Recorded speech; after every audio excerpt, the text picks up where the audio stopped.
Moho will show you how. Oh, Moho will show. Bingy bongy, bingy You ready to craft? It's crafting time. bingy bongy. Hello and welcome to part 3, I think we're on part 3, of the Crochet Along Hexigan. So at this stage here we're going to diverge a little bit, but don't worry, we will come back together afterwards. So you might remember this cardigan from the previous video in the chunky. If you are adding a hood, you need to watch the rest of the video that's got this cardigan in. So hood, watch this video. If you are not adding a hood, you need to watch the video where I'm working on the blue cardigan. Okay, this is how dedicated I am to you, so that I can show you all the different options. I've made 2 different cardigans. Do you know, will my service ever end? So that is just as a refresher, hood on this one, no hood, watch this one. Right, now before we get going, there is a small mistake on the pattern. So we're on this page here that says granny stripe pattern, decreasing granny stripe pattern. So this row 3 here, I want you to cross that out, and this row 3 here, cross that out. Don't worry if you have done them, it won't make a massive difference. You just might have a little bump at the bottom, but don't worry. So we're going to get rid of that one, and we're going to get rid of that one, and what you're going to do is this bottom extension row here, this 3, this is what it should be saying anyway. Okay, so if you wanted to draw yourself a little arrow, you could do it like this, or whatever you want, or you could just ignore all of this like everybody does anyway. Right, shall we get on with it then? Right then, so let's see what we do to add our back extension rows if we are doing a hood. So this next set of instructions are just for if you are adding a hood. No hood, you need the next bit. All right, so this is with hood. So far we should have done our hexagons, lovely, done your chest extension rows if you weren't doing the balloon sleeves, and if you were doing the hood, what we should have is an opening up here, which is where the hood is going to fit around afterwards. So now it's time to do our back extension rows. So the back extension rows fit down the middle of your cardi, and they just make room for your head, which is quite vital on a cardigan. So if you're doing the without hood bit, you're going to be following the instructions for the granny stripe pattern. Now this pattern was written for specifically for Aran yarn. I'm doing it in a chunky, so we might just need to have a look at if there's a different number of rows that we need to do to get our 10 centimeters. We're aiming for 10 centimeters, remember, down the back, so that's going to be 5 centimeters on one half and 5 centimeters on the other. Don't want to make it too big, otherwise it'll slide off your shoulders. Right, so we're going to start. So remember, we've got our stitch marker, which is marking our front, so that's marking the front of our cardi. So we want the back extension rows to be on the back, don't we? Not on the front, that'll be bad.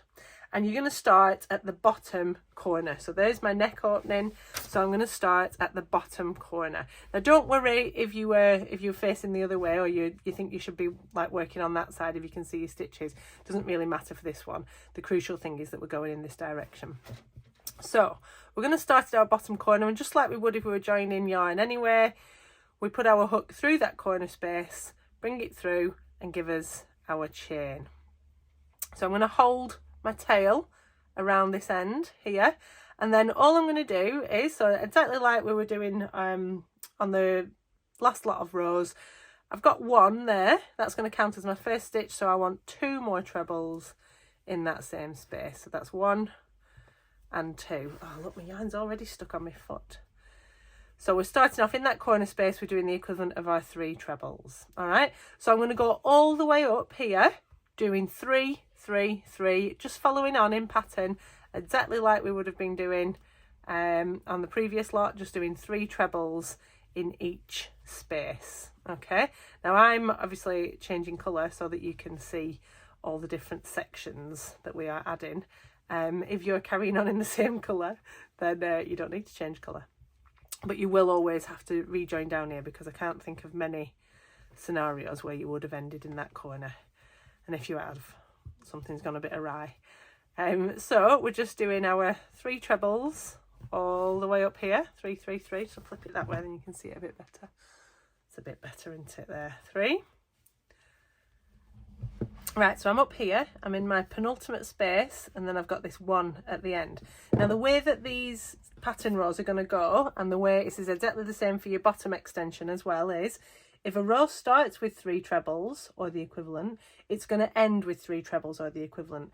If it starts with 1 treble or the equivalent, it will end with 1 treble or the equivalent.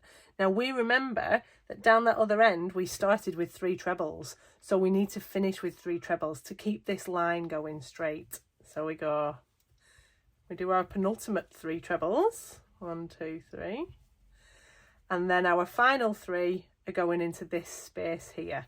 This will be different if you are not adding a hood. If you're not adding a hood, then we need to do a bit of shaping around this bit. But if we are adding a hood, this bit provides our shaping, so we're all good. So that was row 1. I started with 3 trebles, I've ended with 3 trebles. So the next one is going to be start and end with 1 or the equivalent. So I do my chain and I turn, and I'm going to come back down over it all here. So I'll leave that, and I'm going to go straight into that first space there, starting in there, and it's 3 trebles all the way down to the end. So I will see you down at the other end. Right, so I'm back down at this end. Here is my final space, and then there's my last 3 trebles. So I do my 3 trebles into there as normal, 1 and 2 and 3, and then I want to finish with 1 just into the top of here. So I can either go into that stitch, or I can go through the chain, or I can go in the space between the 2. Let's do that one. Why make life difficult, eh? Right, so what I'm going to do then, after I've done a couple of rows, I'm going to give it a measure, because I only want 5 centimetres on here. Got loads of it here. So I'm already at, so 2 rows have given me 3 centimetres, right? So that's telling me that a row is giving me about a centimetre and a half. So if I do another one, that's going to take me up to 4.5 centimetres, which is close enough to 5. If I did 2 more, then it would take me up to 6, and that would be too wide. So if in doubt, just go slightly under the 5 centimetre rule. So that means that I need 3 rows on each side. Now, as if by magic, I've already done the other side, and I'll explain why. Right, so here's one I prepared earlier. Saw my ends in, really, shouldn't I? So this is the other side that I did. So I started on this one, and I did me 3 full rows just following in the pattern, perfectly normal. And if I measure that, where have I hidden the tape measure?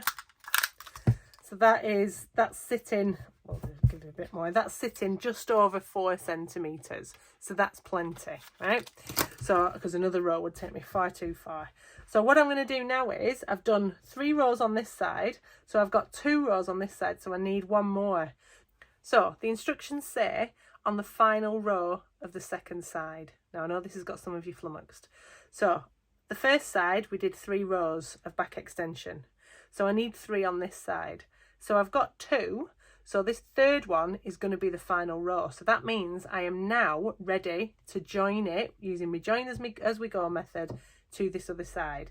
I'm going to be working that way up, so I want to carefully, I'm making sure both my sleeves are at the top, both my fronts are here, and I'm going to fold that because I want the one that I'm working on, I want at the front, and the one that I'm going to be slip stitching into, I want at the back. So I'm going to fold that over like that. Oh, so that when I pick it up, the side I'm working on is here, the side I'm joining to is at the back. Now the trick with this join as you go is every time you would have started your next 3 trebles, you just do a slip stitch, and the first bit can be a little bit confusing. So I've finished off with 1 on this previous row, so I want to start with 3, the equivalent of 3, don't I? So but I need this to be joined right down at the bottom, so I'm going to do a slip stitch at the top of this first chain here. So I'm going to go across, lace myself up, so I've done my 1 there, and I will just do a cheeky chain into the top. So I'm just going into a cheeky slip stitch into that top treble there. Can you see it's just into the top of that real first treble, and that is my slip stitch. And then I'll come back over here and finish off my 2 more trebles that I needed to go into that space. If your row is starting and ending with a 1, if you've got an even number, then all you do is do your chain, then do your slip stitch into that one, and then come back over here and start for your next 3. So I've got my equivalent of my first 3 trebles there, so that must mean I need to slip stitch. So I'm finding this first space on the back, which is here, and I put my hook through and do my slip stitch. So it's the same again, our old friend, 3 on the front, slip in the back. So that's 1, 2 and 3, and then look for my next space, which is there, and slip stitch in the back. 3 trebles on the front, 1, 2 and 3, and then a slip stitch on the back. Now what is exciting is after this row you do have like a wearable garment, because it's in one piece and it's no longer just halves. So you're nearly there now, really. It's very exciting. Right, so 3 in the front, slip in the back. Right, so I will see you when I reach the other end of this row, and we'll see what we're left with. Right, so I'm coming up to the top end here, so you can see I've got 2 grannies left on this side. So I've done my penultimate one here. I'm using that word a lot today, aren't we?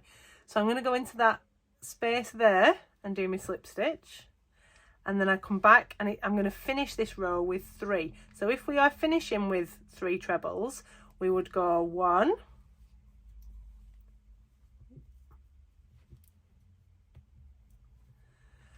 2 and 3, and then you finish with a slip stitch through that final top stitch there. So front to back like you've done all the others, there and slip. If you are finishing with a 1, then you would do exactly the same. So you do your final 3, slip stitch in your final space, and then 1 in there. All right, so then that is those 2 pieces joined. Let's just snip this off and have a look at what we've got now then. Ooh, exciting. So let's just fasten that off there. Lovely. So we now have a fully functioning garment. Oh, right, exciting. Right, so if you are doing the hooded version, which you should be if you've just watched this bit, you're now ready to start on the bottom extension rows, which I will do a video for, but they are basically exactly the same as this. There's no corners because you join here and you'll be working all the way around here, this bottom edge, until you reach your desired size. Okay, if you are doing the cardigan without a hood, then you need to watch the next part. All right then, so these are the instructions that you need to follow if you are not adding a hood. So far we should have 2 of these, and I want you to put a stitch marker, or if you haven't already, put a stitch marker in the 2 pieces that will become the front. So lie them so that they're mirror images of each other. Put a stitch marker in this bit and a stitch marker in that bit so that you know where the fronts are, because it is very easy at this stage to put a back extension on one here and a back extension on the other side there, and then you have a completely impossible, unwearable cardigan. All right. So what we're going to do is we're going to be working along this back edge here to build the back extension. We just want a little 10cm panel in here that will make space for our neck to come through. All right. So the first instruction says take a stitch marker and place a stitch marker in the space in line with the shoulder seam. So that's up here. So shall we have a little zoom in? Right, so I've got here, this is my shoulder seam coming along the top here, and then here are my chest extension rows. If you don't have chest extension rows, if you're going with the full balloon sleeve, that's fine. Pop your stitch marker in that space there at the end of your row where you joined it. Now, if you have done chest extension rows, we want to mark this space here. Okay, so what I do is I find my seam. There's my seam. So I've got a granny, then I've got a hole, then I've got a granny, then I've got a hole, then I've got a granny, and then I've got a space. So I'm going to put a stitch marker in there. Now, if you have an odd number of rows, you'll probably have a granny here. If that is the case, put the stitch marker in the space one towards the back of your garment. So I'll show you that. So if I was doing it flat, I would I'd come along here and go right there. So I want the space that is coming down the back, because I'm building the back rows and we're going to work up to that stitch marker. So I don't want it to come over my shoulder seam line. All right. So I've got this marked here. And then, so where I'm going to be working is from this back corner here up to this side there. All right. So, and we're always going to start down at the bottom corner. So turn your work so that you are ready to commence from that bottom corner. Right, so our first instruction says join in the bottom corner space and do your chain, lovely. And then if you work over your tail as well, then you're already starting to work that in. So we're going to start with 3 trebles in this corner space. And we're going to work up just doing 3 trebles in every space all the way up here, just like we did for all the other rows. Just 3 trebles in each space until we come to the space with the stitch marker in. All right, so that's just exactly the same, working in pattern. Oh, stood on my yarn again, honestly. My feet don't have to get in the way. 3 trebles all the way up this side. So you don't need to watch me do that. So I will see you when I am in the space before the one with the stitch marker in. Right, I've reached this end of the row. I've done my 3 trebles in my penultimate space and I'm ready to work into this space that we marked with a stitch marker. Now, when we're doing granny stripe rows and we want to keep our edges straight, if we start with 3 trebles at one end of the row, we must finish with 3 trebles at the other end of the row. And if we start with 1 treble at one end of the row, then we finish with 1 treble. But here we want to decrease because we're trying to make like a bit of a scoop shape so that the shoulder seam doesn't sit sort of back on the middle of our back really. So we need to just put like a little scoopy neckline in here. So when I get to the end, all I'm going to do is 1 treble in that marked space.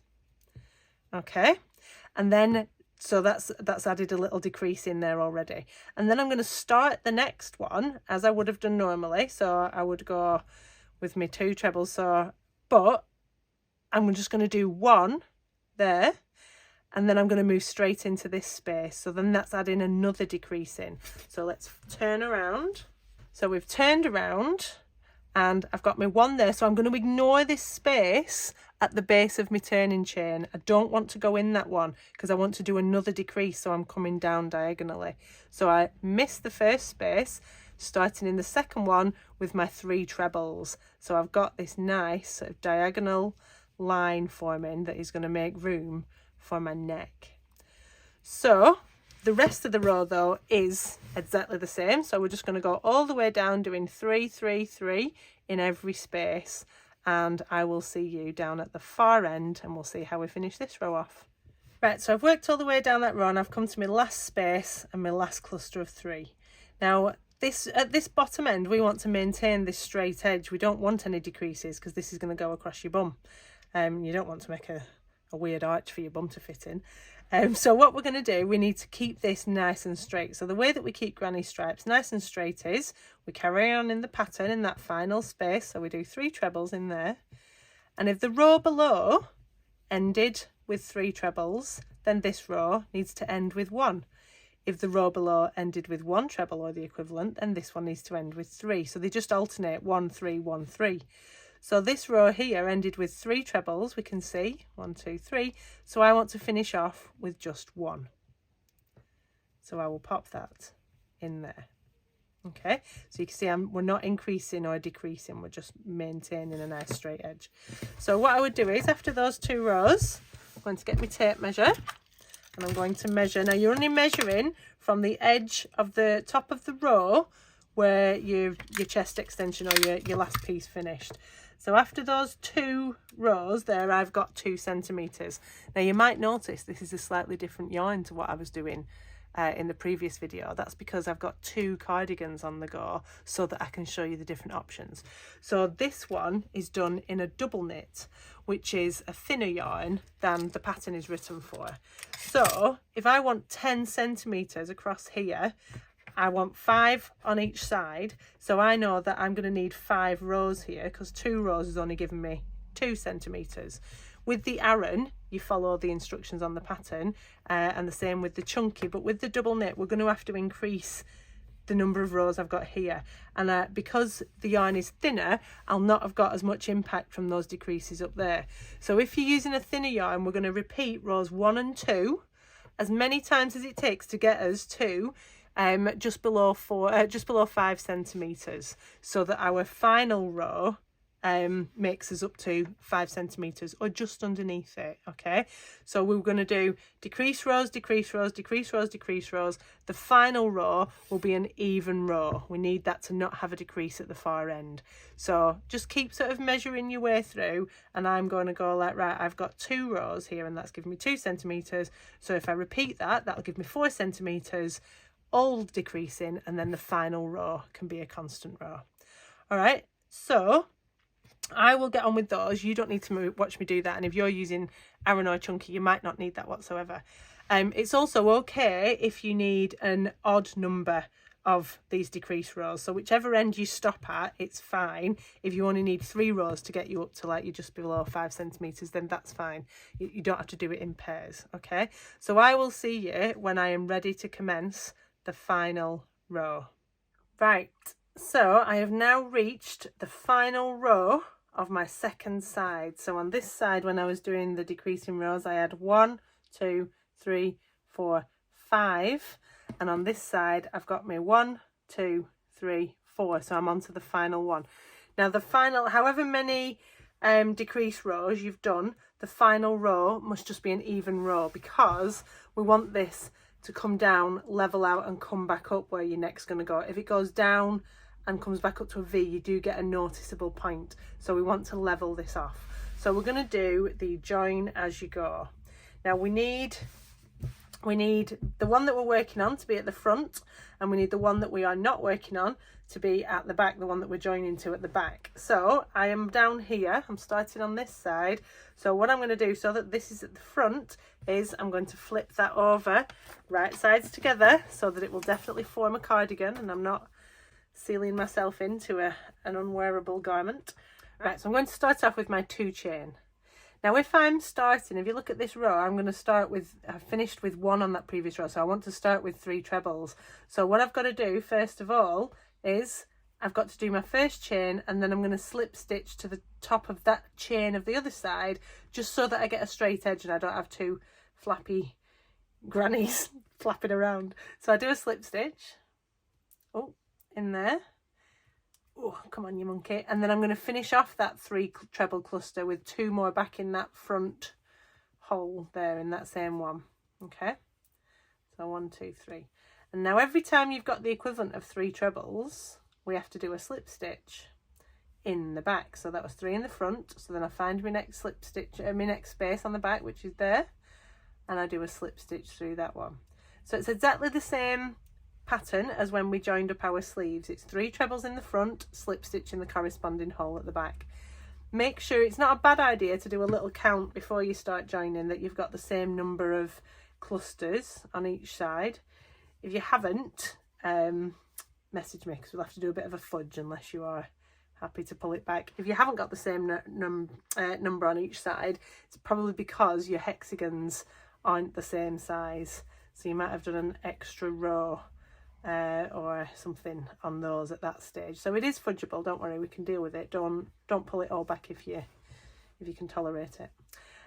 Right, so we're going to go all the way up here, 3 trebles in the front, slip stitch in the back.